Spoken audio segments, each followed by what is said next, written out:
Thanks, everybody. Welcome to Build. Let's hear it for our guest that's about to come out here. Let's hear it one more time. All right. Before I even say his name, let's just list some credits here. We've got Saturday Night Fever, Carrie, Grease, Blowout, Look Who's Talking, Pulp Fiction, Broken Arrow, Face Off, Get Shorty, Hairspray, The Thin Red Line, Savages, The Taking of Pelham 1, 2, 3, and now The Fanatic, a movie with a John Travolta performance unlike any you've ever seen before. In it, Travolta plays Moose, an oddball loner living for his favorite stars on Hollywood Boulevard. Let's take a look.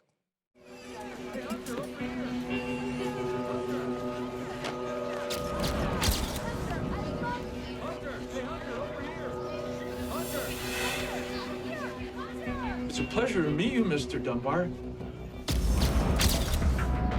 Is Hunter Dunbar here tonight? That's enough. I need to get an autograph. Don't let him do this to me. I'm a fan. I'm a #1 fan. Is it difficult to find famous people's houses? I use my Star Map app. You have to be careful. I don't want you to be accused of stalking. Hey, you can't just come to my private residence looking for me. Listen, pal, I don't know how you found me, but I don't ever want to see you in this neighborhood again.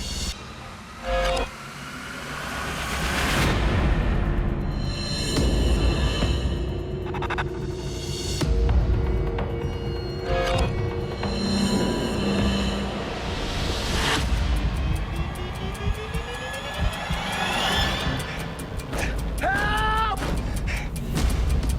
I just wanted an autograph. Wait! How do you mind?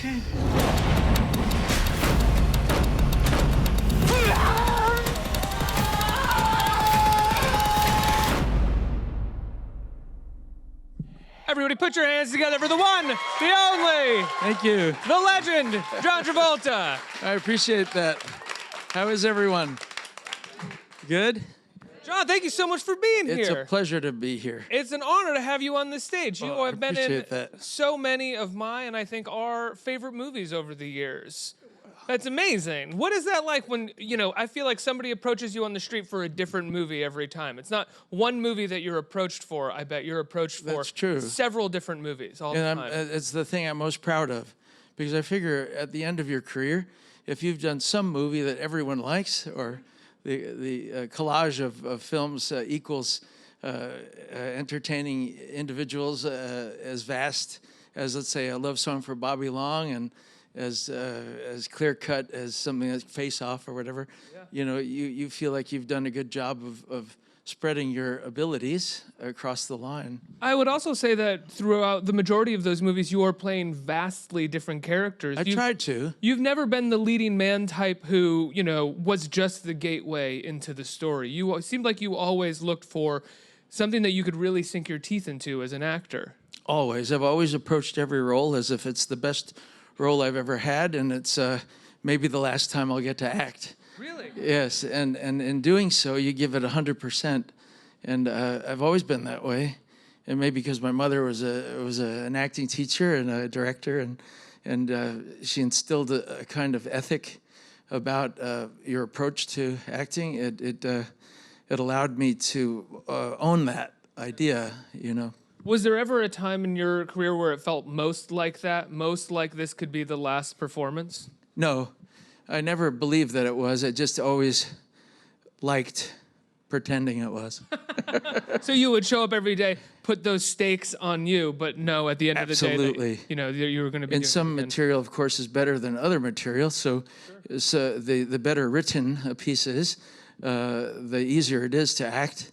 And the less well written, you have more work to do to deliver a professional performance. So I always felt that it was a very interesting task to navigate toward really well written material and just okay material, let's say, but a good story. So Yet I'm sure you've ended up in a situation like anybody who's acted for a number of years where you've signed on to a movie and you've gotten to the set and suddenly different people are sticking their nose in, and so the movie's getting written on the day, or people are writing it while you're working on it. What do you do as an actor in those situations? well, that's the risk you take in an unpredictable situation. I find the higher end, the quality of the director, producer, and writing is, the less that happens. But whenever you take big risks, you could end up in a situation where you have to rise above the material or deliver the best you can with what you have. Yeah. Do you know? Yeah, I know exactly what you mean. There's this. You've always found supporting roles, but there's this incredible wave of your career that I love to look at, in the sense that in the '70s, we start with the sort of like young leading man, the sort of, I mean, you're the villain in Carrie, but you're the heartthrob in a way, and then you're Tony in Saturday Night Fever, and in the '80s you're a leading man, and then in the '90s you're like cool guy. Pulp Fiction set you up as sort of cool guy, and then you become the villain. You clearly went off to become the villain in a number of movies. What prompted that?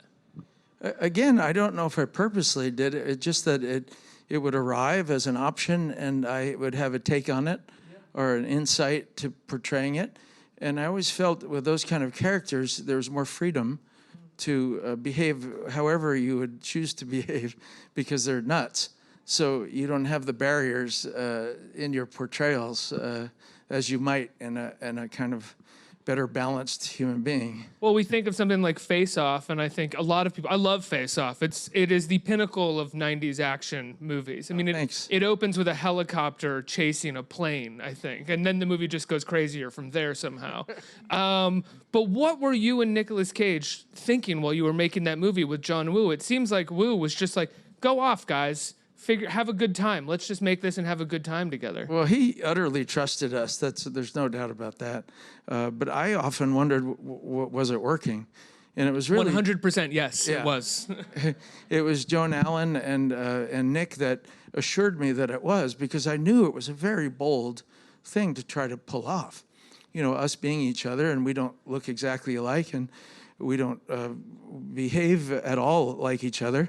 But I had an easier time of it than Nick did, because Nick has a very specific style of attributes.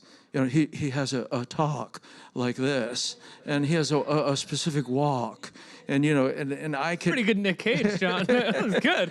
Well, so it was a little easier. He had a harder time finding me, and I said, well, if you really want to find me, maybe look at movies like Phenomenon or Michael or Lucas Talking, where it's a little more like my personality, but most of the other things I ever played were very far from who I am as a person.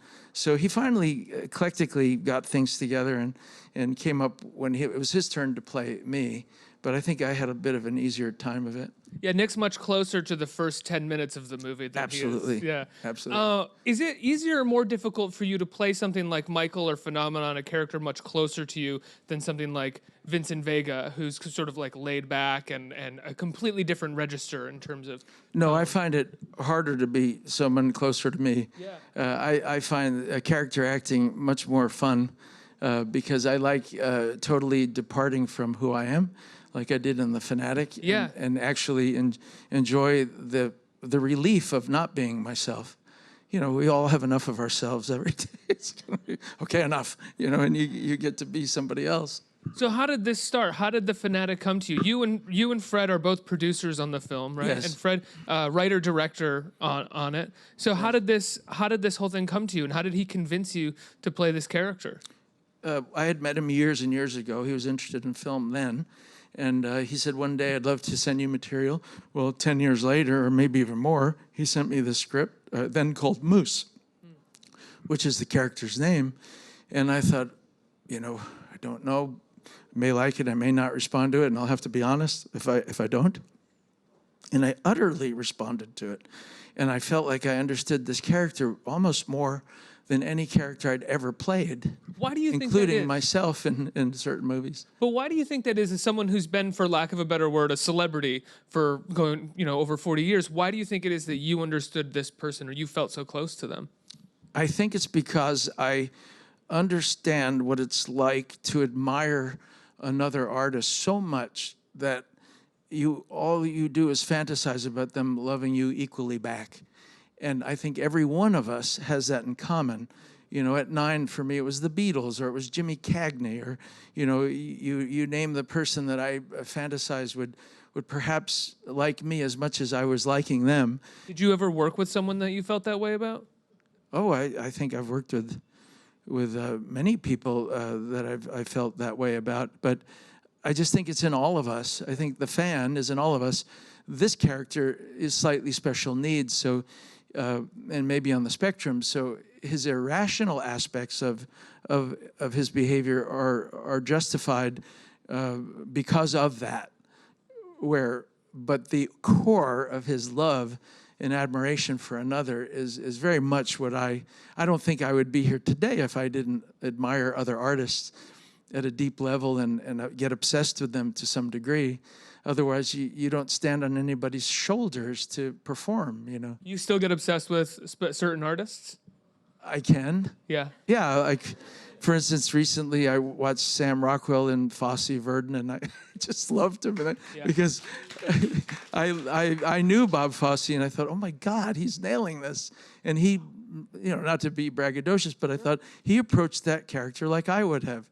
And I admired his and even in what way? three billboards, I felt the same way.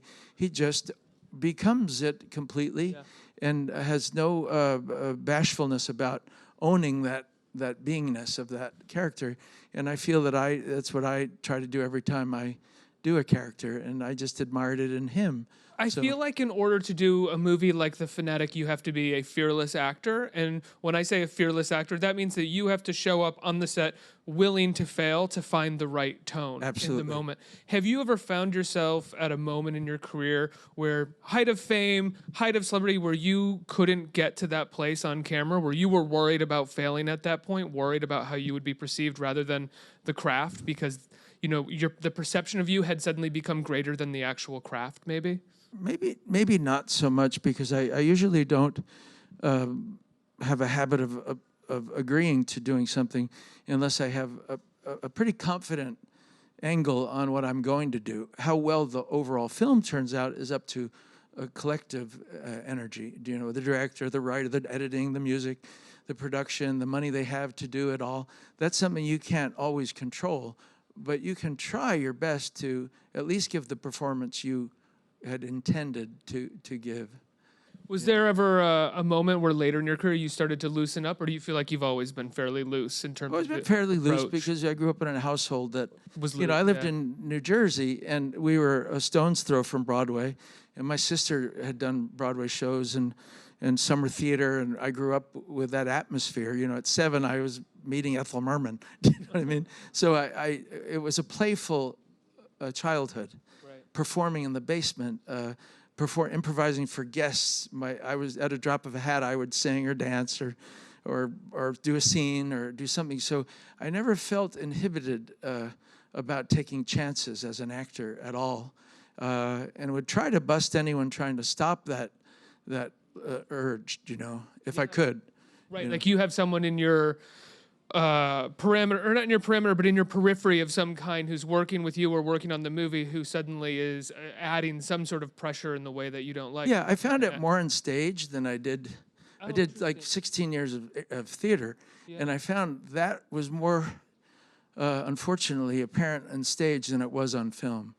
On film, you kind of had more control of your performance to some degree, and on stage, you could be, because it was live, you could be nullified more easily, and then you had to fight to rise above any invalidation or nullification of your performance. Right, where with film, you can just walk away at the end of shooting and have no idea if there was invalidation or not. Yes, you could stop in the middle, you could start over again, you could ask for one more take.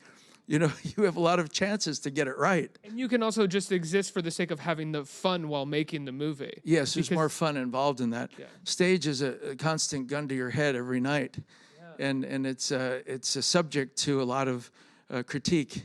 So you won't be coming to Broadway anytime soon, it sounds like. Well, I love theater, but my 16 years of it, my cup runneth over. I mean, 8 shows a week, you know, and years of activity, and that, you know, it becomes easier to do film, even though film, because you know the end result, you know, it's 3 months or 2 months, where sometimes you sign up for a Broadway show and you're 2 years or a year, and that's a lot at the end of the day of the same performance. So what for a character like Moose that requires an incredible amount of tics and mannerisms and really changing your entire body every day going in front of the camera, what sort of process do you have? How do you find that in your body? Well, that's called building a character, I guess, and that's an old-fashioned acting style.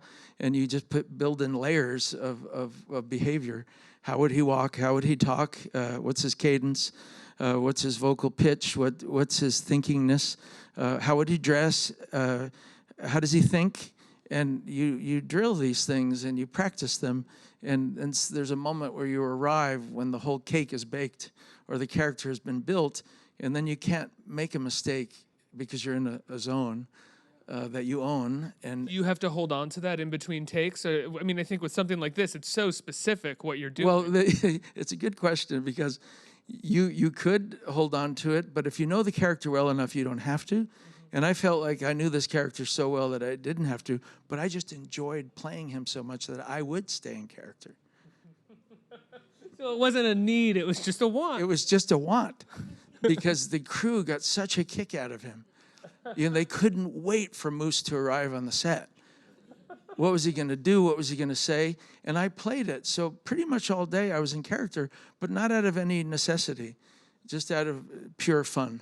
You know, there's a turn in this movie, and I don't want to give anything away for those who haven't seen it, but there's a turn in this movie where Moose is not what we think he is, right? What we think he is actually something that's been drilled into us about fanatics and drilled into us about obsessives, but he might not actually be that. How important was it for you to Moose to not be the thing that we think he's going to be? Yeah, utterly, because I don't know if I would have wanted to play him if he's what you think he is. Because at the end of the day, he's all of us. And how we feel about our favorite sports figure, our favorite actor, our favorite musician, our favorite painter, our favorite writer. It's how we all feel, or even a family member. We have the tendency to idolize or put on a pedestal someone. And I think that we all can identify if you get past the behavior, the tics and the unusual oddities that he has, and you see his heart, you know that it's your heart, for the most part. You know? Especially in those final moments as well. Oh my God, in those final moments, he's revealing everything. I mean, I could cry just thinking about what he says to the actor in his last line or two of the movie. It's so deeply heartbreaking. Well, yeah, and also because of the situation as well and how far it's been taken. Yes, yeah. Recently, just this past weekend, I caught a screening of Malick's The Thin Red Line over at the Museum of the Movie and Image. They were doing a weekend screening of the film.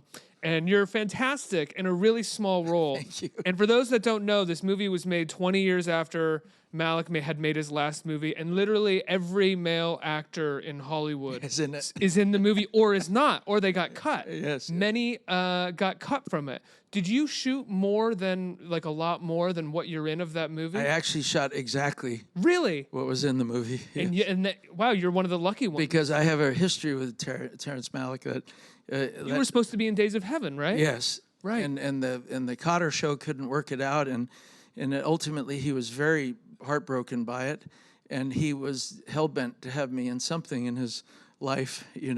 He felt much like me, like Quentin did before Pulp. And he finally he had to wait 20 years, but he finally got his wish, and he found something. And when he said, "I want you to play an admiral," I was I said, "Okay, well, tell me more about this guy." And he went into a dissertation on the admiral's personality, the qualities, and he allowed me, like all the great directors, to have my own choices and indulge in the character. I loved your interpretation of him, because just watching that small scene, it is directly opposite of what Nolte is doing in this scene. Yes. And I don't know if you two had really worked it out or thought about the two characters that way, or Malick just knew that you would. Malick just knew. Yeah. Just knew. It's very interesting. Yes. And you mentioned Tarantino and Pulp Fiction. When Pulp Fiction came out, I feel like a fair amount of critics or people had said that was your quote unquote comeback. Mm-hmm. Did it feel like that for you at the time, or because you had been working regularly? Well, it didn't feel like a comeback, but I do understand there's angles that you could take on a so-called comeback. For Quentin, for instance, it was a comeback because he knew I started out with a high-end performance with Saturday Night Fever, and he wanted me to be always getting those kinds of roles, and felt I deserved that. And so if I did anything less than what he thought was ideal, then it wasn't really, you weren't there. And so you have to say, well, I believe in all angles of work, and you don't want to nullify a Look Who's Talking or another light film just because it's light fare. You know, it's valid entertainment. So I might have had a disagreement of a so-called comeback, but I do understand, you know, he's kind of thinking Oscar-worthy comeback, you know, as versus just entertainment. Your performance in that movie, and I don't think it's ever referred to this because it's not marijuana he's smoking, it's something much, much worse that he's doing in terms of drugs, but it is a perfected stoner performance. He is stoned throughout the whole movie. That is true. And you find it perfectly. How did you work that out? What kind of conversations did you have with Quentin Well, that about was a really good one because that's not my lifestyle. No, of course not. No implications. But I had to find out the truth of it. And Quentin sent me up with an interview with, they called it Chippy, a weekend heroin addict.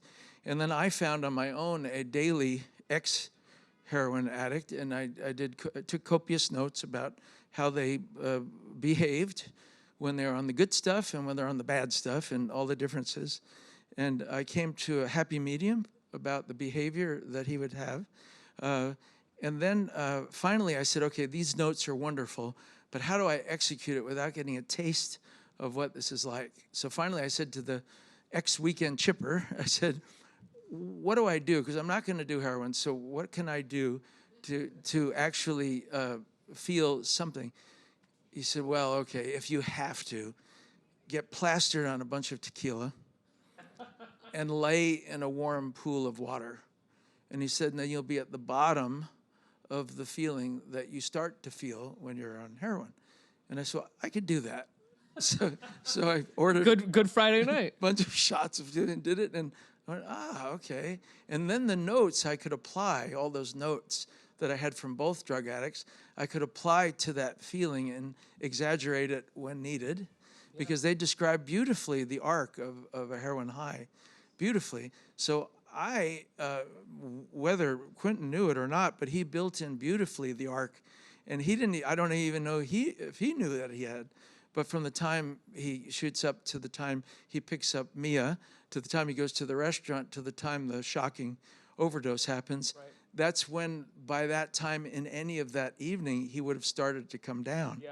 So that sober thing that happened to him when the needle is shot is probably the point where that heroin started to and so it worked beautifully for me. But I remember Quentin even saying, I don't know exactly what John's doing. You know, he's shuffling slowly and he's moving, he's talking slowly and he's looking around. But that was my playing the arc of the heroine. That's so interesting because he's such a specific writer, and everybody talks about him as such a specific writer, but he still lets the actor come on set and really bring their ideas of the character. He's old-fashioned in that idea that when you hire an actor, you've done 90% of your work, where you trust them. And because he once said to me, he said, the reason I've chosen you is because I find you a very unpredictable actor. And he said, but I like that. He said, if I wanted a predictable actor, I'd have hired this guy or that guy or that guy. He said, but in this role, I don't really want predictability. He said, and I think whatever you come up with, you're going to give me something that I don't know what the journey will be, but I know I want to follow it. It's also a testament to the writing, though, too, that like your unpredictability will never sort of mask how good the writing is or hurt the writing. Well, but that's where he's utterly confident. Yes. Because he knows that his writing will hold true no matter what choices I make. Yeah. But how glorious it is to make choices within that arc. That takes care of you. That takes care of me. Yeah. And he enjoyed the journey. He loved not knowing what I was going to do the next day and trusting the choices. I don't think I got more than 2 or 3 directions because he just liked watching the unfolding of the character. Can I ask what director gave you the most directions on Usually the least experienced ones. That is true, right? I mean, That's I've a heard that fact. before. Yeah. Mike Nichols on Primary Colors maybe gave me, I think he gave me one direction, hit this operative word instead of this, which is which is direction that Quentin also gave me, wanting me to hit certain operative words. Right. But that's hardly an interference with the performance. And the same thing with Robert Altman. He may have given you one direction through the whole piece when I did The Dumbwaiter with him. All the top directors they just hire you with confidence and let you do your thing. Brian De Palma told me on Blowout once. I said, "Now I can give you 3 choices. I give you Chinese menu. I could do it this way, or I could do it this way, or this way." And he said, "You decide. It's your job." Yeah. He said, I have to direct the movie. You decide what's best for the character to do." I said, yes. And I love being given back that responsibility, for sure. You know, one of my favorite movies is Saturday Night Fever, and it's such a strange pop culture item to me because it is an incredibly dark, brutal movie. it is. And it is remembered somehow as this like family dance-a-thon movie. And if you ever watch the R-rated version of Saturday Night Fever, Politically incorrect on every single level you have ever imagined yes, a movie should be. and very harsh. And very harsh and brutal. Yes. What was it? And I mean, that's why I love it. I mean, those are the sort of my wheelhouse. But what was it like for you when that movie suddenly became, you know, families were approaching you and doing the dance, and it became this iconic thing that like everybody knew? But Yet, much like Grease, the parts that were, you know, questionable were ignored. You know, people forget that, you know, Rizzo broke a prophylactic and they're in the back of the seat. No one's registering all that, you know, or that she might be pregnant or whatever. I mean, for the 50s. So Saturday Night Fever is not dissimilar. All the harsh curse words that were used that are never used in any movie. I don't think, if I could be wrong, but I don't think there's ever been a more cursing in one movie than in Saturday Night Fever. And words that we're not allowed to use today on film. So I think that it was cleverly ignored because the joy of dance upstaged any darkness that anyone was looking at. I honestly thought we were making a little slice of life movie, a little art movie. I never anticipated it being a giant hit. I was just hoping it would be like The Fanatic. I thought it would be a little movie, you know. I never imagined it being a commercial success. Grease I did because I did the Broadway show, and it was the biggest hit in the history of Broadway. So at that point, so that I anticipated success. But Saturday Night Fever I thought was just this little tiny movie. well, it becomes this iconic thing divorced from the context of the story and the movie that you made, which is just an interesting thing when that happens. It is. You know, like Pulp Fiction never really got that. You never had families really walking around quoting Pulp Fiction with their children. It always stayed within the context. Oddly of the movie. enough, they do. Maybe my family, but we were weird. No, I mean, after 20 years of that movie, you would be amazed at the families that use, and I say, he's 12, really? You let him watch it? Or, she's 8. I don't know, you know, but. Do you have a favorite director you've worked with over the years? Oh gosh, I hate to sound cliche, but all the top ones are the ones that I loved working with. They're the top ones for a reason. Yeah, they really are, and I wish that I could modify that, but there's a reason why Altman is Altman and Nichols is Nichols and Tarantino is Tarantino and John Woo is John Woo and Terrence Malick is Terrence Malick. I can assure you there's a reason for this, and they allow you to be as free as they feel as artists, and I love that. Yeah. And Fred Durst, what was it like working with him as Fred Durst? He's made a few movies before, but I think it's hard for people to divorce him from Limp Bizkit. Sure. Well, his first love is film, and that's always, and I think Limp Bizkit was a route for him to get to film.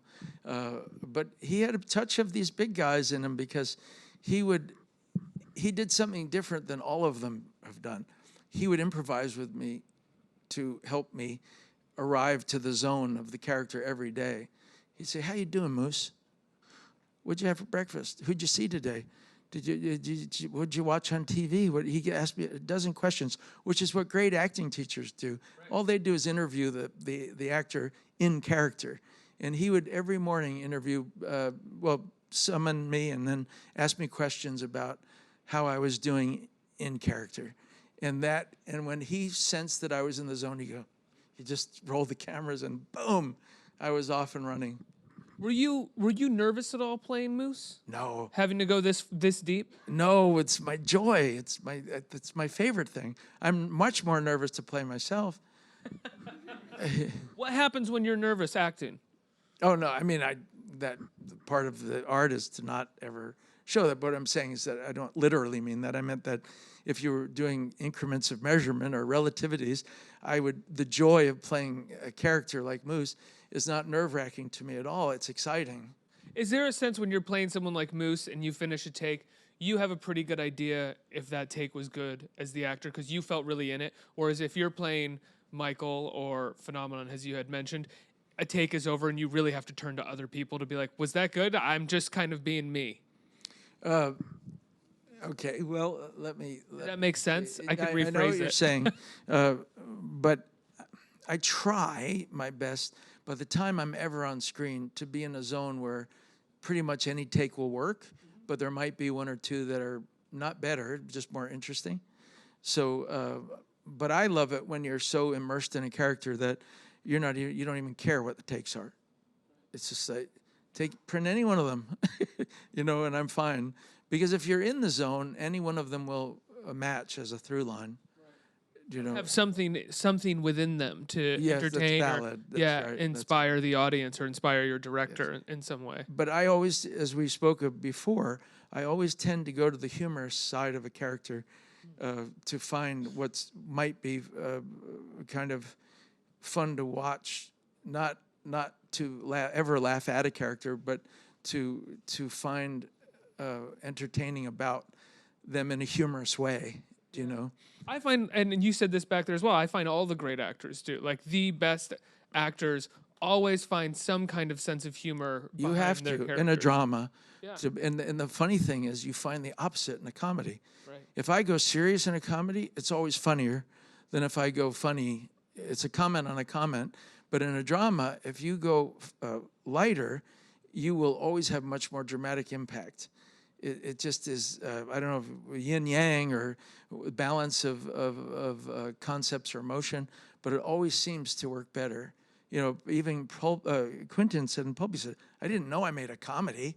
He said, but you were making I said, but Quentin, this guy's head is being blown up in my face and I'm shooting up heroin. I got to make something funny, Shot Marvin in the face. Right, exactly. And that was an improv line because... Was it really? Yes. Where you turn around, where you shoot the gun and then you turn around and you go, oh man, I shot Marvin in the face. The line was, I shot Marvin. I added in the face as though it were going to heal, like it was some flesh wound that would be fine in a few hours. So you must have hit a bump or something. Hit a bump. But those are how you make it funny, Yeah. And sometimes fascinating, even in the car when he's high, he's looking around or shuffling there, and the whole world, that the whole push the button, go hello, okay, that thing in Pulp was, I knew the character was high, so his odd behavior was going to be humorous at that moment. Have you seen that the sort of turn that you do with your hand? Love that. Has become a GIF online that people use. I love that. Put over, yeah. Yeah, because it fits anything, I mean, and it always makes me laugh. Yeah. Is that a role? Are you able to really watch your roles, and do you get the same sense of satisfaction and humor from when you were actually on set? Yeah, I do, because I was also, I started in comedy, so I have a pretty good library of what makes things funny. You like to laugh. And I like to laugh. Yeah. In life and on movies. I will say, as thrilling and as horrifying as The Fanatic can be, we do get a sense of you and Durst and the crew really liking to laugh and trying to entertain the audience. It's a wonderful film. It's in theaters now. People can check it out. It's out on VOD. It was released a while ago. Now it's on VOD. It's on VOD. Yeah. And it's an amazing performance, John. An incredible performance that I don't think we've ever seen from you before. Everybody, please put your hands together for John Travolta. Thank you very much.